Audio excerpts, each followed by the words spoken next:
Welcome back to Broadcast Row at CPAC 2024. I'm joined by Ben Ferguson, the host of the Ben Ferguson podcast and the co-host of Verdict with Senator Ted Cruz. Ben, thank you for being here. Good to be here, man. It's like coming back to visit with family. I love this. It is. I love it.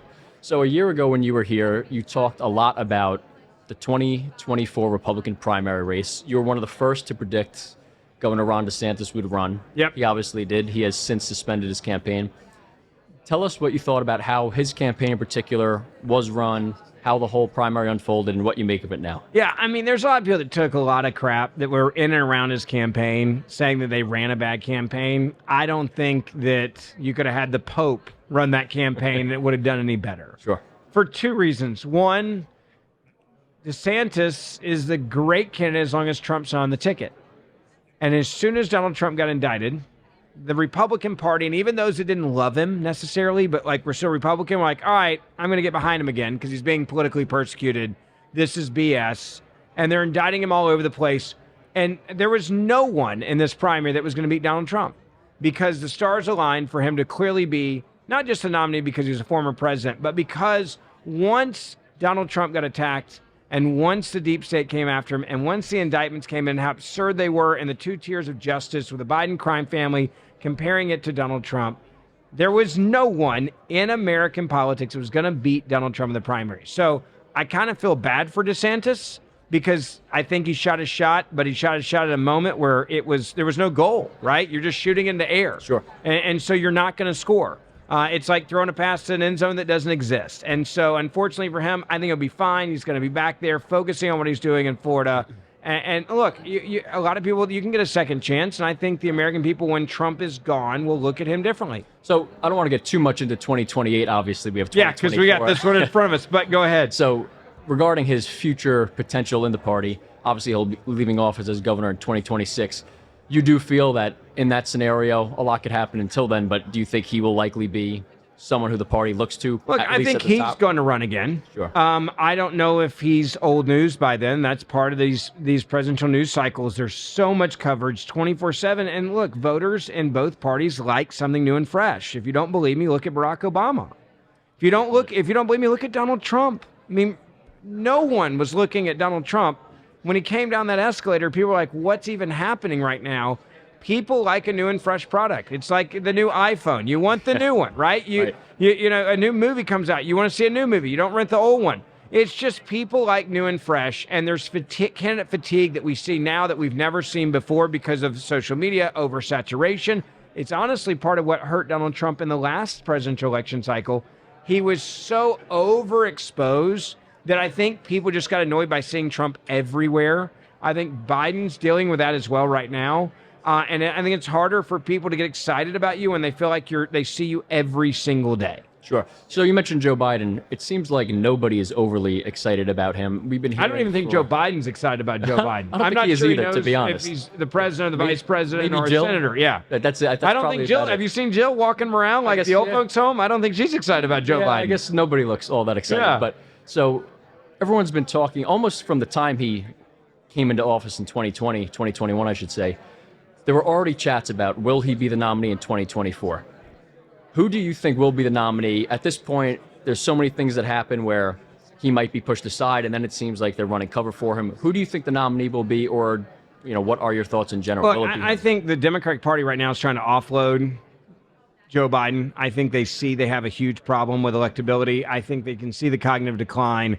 I think seeing that they weren't going to charge him because of his cognitive decline with these documents that he had that were top secret documents, literally saying he's incompetent. Like there's no jury or trial or judge that would say he's mentally sound to stand trial, but he's somehow running the United States of America.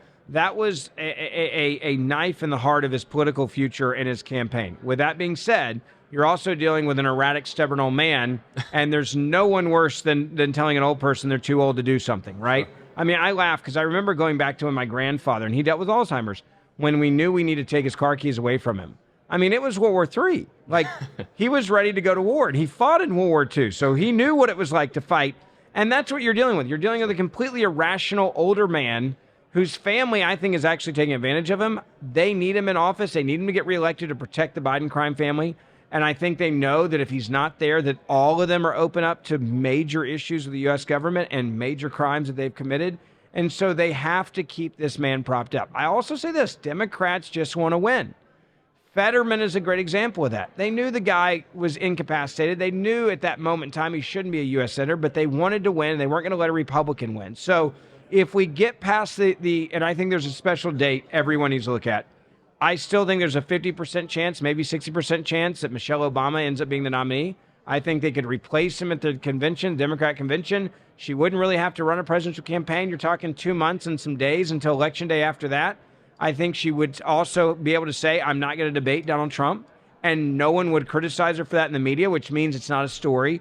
And she could basically parachute her in. She's very likable, high numbers of favorability, highest favorability rating of any first lady in our lifetime. And not just that, she would have the best campaigner with her and her husband. She would have the best surrogates that you've ever had in Bill Clinton and Hillary Clinton, also helping her run. You'd have Michelle Obama. You'd have all of Hollywood. You would have all of these people. And look, Michelle Obama is likable.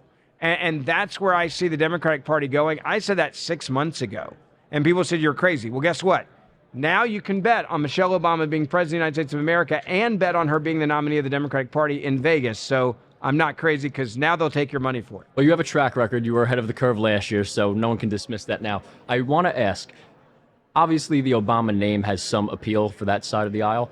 Do you think the stain of the party, though, sort of makes whoever the nominee is irrelevant? Because whoever the nominee becomes, it is sort of a continuation, at least in the minds of voters, of the Biden administration. Yeah, but so do you think it's not really it's a great question.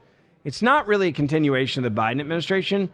We're in the Obama administration third term. Sure. The Obama administration officials are running the White House. Joe Biden's not running this White House. There's also the fact that people don't realize that Barack Obama still lives in Washington, D.C., which is really unprecedented for a former president to stay in D.C. They usually go home, right?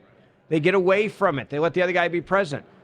Barack Obama and all of his team, Anthony Blinken on down, they are all people from his administration who just got elevated.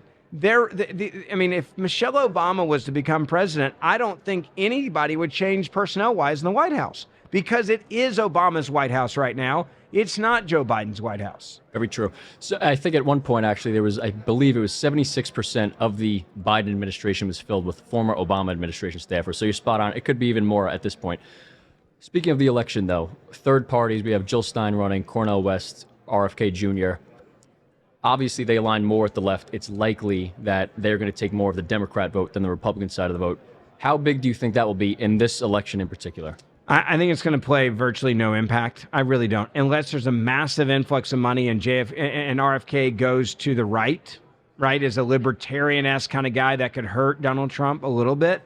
But I don't think that's what he's going to do because I think he's a really big, hardcore, woke, communist socialist acting like he's not. He's a communist. Go back and look what he said about oil. Go back and look what he said about taxation. Go back and look what he said about public schools. Go back and what he said about the power of the government over the people. Look at what he said over his entire life, not what he said over the last year. RFK is a socialist, communist, Marxist in his own words. Don't believe me. Listen to what he said. I think it's going to be easy to expose him if he did become an issue, but I don't think this is a three-party race that's going to have any impact. I think it's a two-party race right now. It is Biden, Trump, and it could be Michelle Obama, Trump. That's the race. That's the ball game. So to that point, if you believe he will be exposed as more of a leftist than someone who's trying to pander to the right, do you believe that he would then siphon more votes from the Democrat as opposed to... So 100%, if we call him out for his BS. Look, I met RFK recently. We spent some time together. I think he's a brilliant politician who knows how to pander, and he's a chameleon. He knows how to change and talk with the moment. But I think in many ways he's a political con artist. And there's been too many moderate to conservatives, to hardcore conservatives have not been saying that because he's saying some things that seem unique. Go look back at what he said about drugs in this country. Go back and look what he said for 30, 35 years, not what he said over the last 10 months, 12 months, 16 months. He is a socialist, communist, Marxist, hardcore liberal, and more conservatives need to tell people what he believes in. Thank you very much, Ben Ferguson. Thank you for joining us. Always a pleasure, man. Enjoy the rest of your CPAC. You as well. We'll be right back. Thank you.